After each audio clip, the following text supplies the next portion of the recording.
अस्सलामुअलैकुम, मैं हूं Bilal Shakir. Welcome to my channel Bilal associate and builders. आज का हमारा जो टॉपिक है वो कंक्रीट के अंदर हमने कैलकुलेशंस निकालनी है सीमेंट की, रेत की और बजरी की। अगर आप अपना घर खुद तैयार करवा रहे हैं तो छत की टोटल पैमाइश करके किस तरीके से आप अपना सामान मंगवा सकते हैं, या कुछ ऐसे स्टूडेंट्स जो इसको चीज़ को नहीं जानते, नक्शा बनाना जानते हैं लेकिन कैलकुलेशन जो है वो नहीं उनको आती, वो इस मुकम्मल वीडियो को देखिए। इंशाल्लाह जो है वो आपको इसकी मुकम्मल कैलकुलेशन आएगी। पिछले लेक्चर में हमने आपको 5 मरले की कैलकुलेशन बताई थी। हम वही प्लॉट लेते हैं ताकि उसके हिसाब से उसकी छत जो हमने डालनी है उसकी टोटल कैलकुलेशन किस तरह निकलेगी। पिछले लेक्चर में हमने प्लॉट का साइज़ लिया था 30 बाई 45 का, 30 फीट बाई 45 फीट। दो चीज़ों का आपको जो है वो मुकम्मल पता होना चाहिए। एक ये कि आपने जो आरसीसी स्लैब है जिसको हम लेंटर उर्फ आम में कहते हैं, उसकी हमने हाइट कितनी रखनी है, और दूसरी जो रेशो है वो हमने रेशो कौन सी रखनी है। सबसे पहले हम रेशो को डिस्कस करते हैं। आज हम जो रेशो इस्तेमाल करेंगे वो M15 है। मुख्तलिफ़ किस्म की रेशो जो है वो आपको डिस्क्रिप्शन में मिल जाएंगी। M15 क्या होती है? ये रेशो की बड़ी एक पॉपुलर किस्म है। इसमें 1 to 4 जो है वो रेशो इस्तेमाल होती है। 1 to 4 से मुराद ये है कि जो नंबर 1 है, जो कंक्रीट, सबसे पहले देखें कंक्रीट किसको कहते हैं? सीमेंट, रेत, बजरी को पानी से मिला के जो चीज़ हमें हासिल होती है वो कंक्रीट कहलाती है। इसको मसनूई पत्थर भी कहा जाता है। अब देखें, इसमें जो सबसे बारीक चीज़ होगी वो सबसे पहले आएगी, जो उससे मोटी चीज़ होगी वो उसके बाद आएगी, और एंड पे सबसे मोटी चीज़ आएगी। सबसे बारीक चीज़ जो है वो उसका सीमेंट है, उससे मोटी चीज़ जो है वो रेत है, उससे मोटी चीज़ जो है वो बजरी है, क्रश जिसको हम कहते हैं। तो M15 हम इस्तेमाल करेंगे आज की हम कंक्रीट में।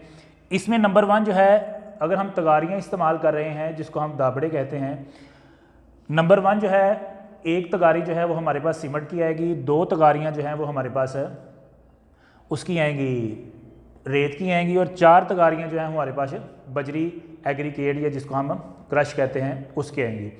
उसके बाद हमने हाइट जो रखनी है अपने कंक्रीट की वो 6 इंच है। आप 4 इंच भी रख सकते हैं, 5 इंच भी रख सकते हैं, 6 इंच भी रख सकते हैं। हमने एक नॉर्मल वैल्यू ली है कि 6 इंच हमने अपनी छत की जो है वो हाइट रखनी है, स्लैब की हाइट रखनी है। एक चीज़ ये हो गई। उसके बाद हमारे पास लेंथ आ गई, प्लॉट की कितनी है या हमारी छत की कितनी लेंथ है, वो है 45 फीट। विड्थ कितनी है हमारी, वो है 30 फीट। अब ये तीनों चीज़ें हमारे पास आ गई। हम इसका वॉल्यूम निकालते हैं। वॉल्यूम निकालने के लिए इन तीनों को आपस में मल्टीप्लाई करना पड़ेगा। वॉल्यूम से पहले जो है, ये हमारे पास जो वैल्यू है वो इंच है, इसको 12 पे तकसीम करेंगे, 0.5 जो है वो हम इसको फुट में कन्वर्ट करते हैं। अब हम इसका वॉल्यूम निकालते हैं। वॉल्यूम के लिए तीनों को मल्टीप्लाई करेंगे। वॉल्यूम ऑफ कंक्रीट,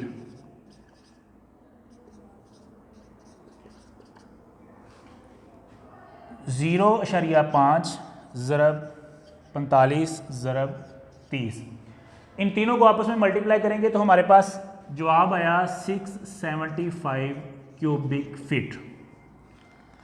अब ये देखें, ये जो वॉल्यूम आया है हमारे पास कि इतनी लंबी हमारे पास छत है, इतनी चौड़ी है, और इतनी 6 इंच हाइट जो है वो हमने उसकी रखी है।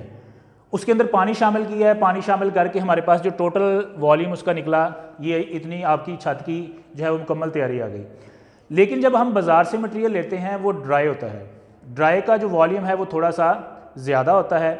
इसकी छोटी सी मिसाल देता हूँ कि अगर आप रेत लेते हैं, रेत के ऊपर पानी की क्यूरिंग करते हैं, तराई करते हैं, तो रेत का वॉल्यूम पहले कम होगा, फिर जैसे जैसे उसके ऊपर पानी डालेंगे तो उसका वॉल्यूम थोड़ा सा ज़्यादा हो जाएगा, वो उभरी हुई नज़र आएगी आपको। जब पानी ज़्यादा डाल देंगे तो वो फिर नीचे बैठ जाएगी। यानी कि जब उसको मुकम्मल तौर पे हम वेट कर लेते हैं, किसी चीज़ को गीला कर लेते हैं, हिला लेते हैं, तो वो नीचे चीज़ बैठ जाती है, उसका वॉल्यूम जो है वो थोड़ा सा कम हो जाता है। लेकिन बाज़ार से जब हमने कोई चीज़ बाय करनी है तो वो हमारे पास जो है वो ड्राई वॉल्यूम में होगी, ना कि वेट वॉल्यूम में आएगी। ये हमारे पास जो वैल्यू आएगी है, ये हमारे पास वेट वॉल्यूम आया है, तो इसको हम ड्राई वॉल्यूम में कन्वर्ट करेंगे ताकि बाज़ार से जो चीज़ लें उस हिसाब से हम वो चीज़ मंगवा सकें, हमारी कैलकुलेशन जो है वो ख़राब ना हो। अब देखें कि ड्राई वॉल्यूम का जो कांस्टेंट है dry volume of concrete 1.54 multiply by 675, ये ड्राई वॉल्यूम का कांस्टेंट है। कोई भी अगर आपके पास वैल्यू आती है उसको 1.54 से मल्टीप्लाई करें तो हमारे पास जो है वो उसका ड्राई वॉल्यूम निकल आएगा। तो इन तीन दोनों को आपस में मल्टीप्लाई करने से हमारे पास जो उसका वॉल्यूम निकला है 1039.5 क्यूबिक फीट जो है ये उसका ड्राई वॉल्यूम निकला है। ये वो वॉल्यूम है जिसमें सीमेंट भी शामिल है, जिसमें रेत भी शामिल है और जिसमें हमारी बजरी भी शामिल है। तो अब हमने इस वॉल्यूम में से अलग-अलग अपनी रेत, बजरी और सीमेंट जो है वो निकालना है। सबसे पहले देखते हैं जी, हमने जो चीज़ कंक्रीट के अंदर इस्तेमाल करते हैं वो होती है सीमेंट।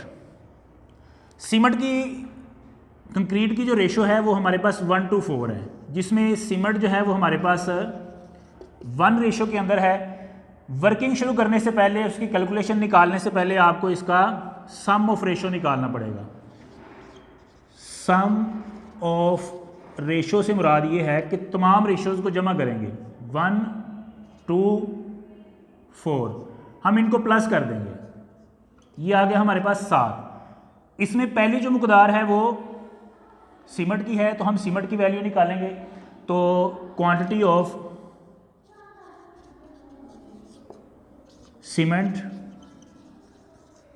उसकी वैल्यू हमारे पास 1 है। फार्मूला ये है कि जो रेशो हमारे पास किसी भी चीज़ की दी गई है जो आपने मालूम करनी है, मसलन हम सीमेंट की रेशो मालूम कर रहे हैं तो सीमेंट की रेशो हमारे पास 1 है, divided by sum of ratio over 7 जो हमने उसकी टोटल जो जमा करके निकाला है, multiply by total dry volume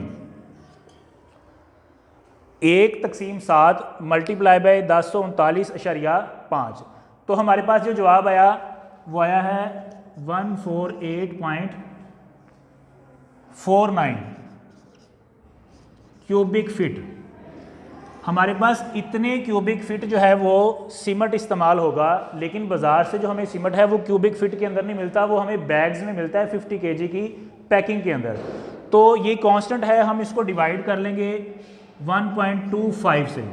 जैसे ही हमने इसको 1.25 से डिवाइड किया तो हमारे पास जो जवाब आया है 118.75 जो है, या समथिंग उसकी जो वैल्यू आएगी वो। तो हम इसको सेव कर लेते हैं अपनी आसानी के लिए 119 बैग्स कि इतनी छत डालने के लिए हमारे पास जो सीमेंट के बैग आएंगे वो 119 बैग आएंगे। उसके बाद जो हमने जो वैल्यू देखनी है वो क्वांटिटी ऑफ सैंड है। सैंड जो है वो रेत की मकदार कितनी आएगी, अब रेशो में देख लें कि दूसरे नंबर पे हमारी जो है वो वैल्यू रेत की आ रही है 2/7 सम ऑफ रेशो के लिए 1039.5। अब इन दोनों को तकसीम करने से 2/7 तकसीम किया, इसको 1039.5 से मल्टीप्लाई किया तो हमारे पास जवाब आया 269.9 क्यूबिक फुट। और ये जो वैल्यू है ये डायरेक्ट आपकी सही वैल्यू निकली है, क्योंकि बाज़ार से हमें जो रेत मिलती है वो एक बॉक्स बना होता है क्यूबिक फुट का, उसी के अंदर मिलती है। तो जो ये वैल्यू आई है, आप ये डायरेक्ट मार्केट से इतनी वैल्यू में जो है वो रेत लेके अपनी छत के लिए उसको इस्तेमाल कर सकते हैं। अब लास्ट में जो है क्वांटिटी ऑफ क्रश है, बजरी जो है उसकी रेशो कितनी है 4 डिवाइडेड बाय 7 1039.5। अब 4 जो है वो क्या चीज़ है, उसकी वैल्यू है क्रश की, divided by sum of ratio उसकी वैल्यू आएगी, उसको हम मल्टीप्लाई करेंगे टोटल ड्राई वॉल्यूम से, हमारे पास जो वैल्यू आई है 593.99। ये वैल्यू जो है हमारे पास है उसकी क्रश की वैल्यू आई है। इस तरीके से आपकी छत का साइज़ जो भी साइज़ हो उन दोनों को मल्टीप्लाई करेंगे, उसकी हाइट 4 इंच है तो 4 इंच के हिसाब से, 5 इंच है तो 5 इंच के हिसाब से, 6 इंच है, या जितनी भी आपको रिक्वायर्ड है आपके लोड के अतबार से या आपके डिज़ाइन के अतबार से, आप अपनी कंक्रीट में से खुद इनकी कैलकुलेशंस जो है वो निकाल सकते हैं। इस तरह की मज़ीद इन्फॉर्मेटिव वीडियोस देखने के लिए आप हमारे चैनल को सब्सक्राइब करें, बेल आइकॉन पे क्लिक करें। अगर आपको हमारी वीडियोस अच्छी लगती हैं, हमारी वीडियोस को शेयर करें और बिलाल एसोसिएट के प्लेटफॉर्म पे जो है अगर आपने हमसे कोई नक्शा बनवाना है या कंस्ट्रक्शन करवानी है, हमारे दिए गए नंबर्स पर रब्ता करें। अल्लाह हाफिज़।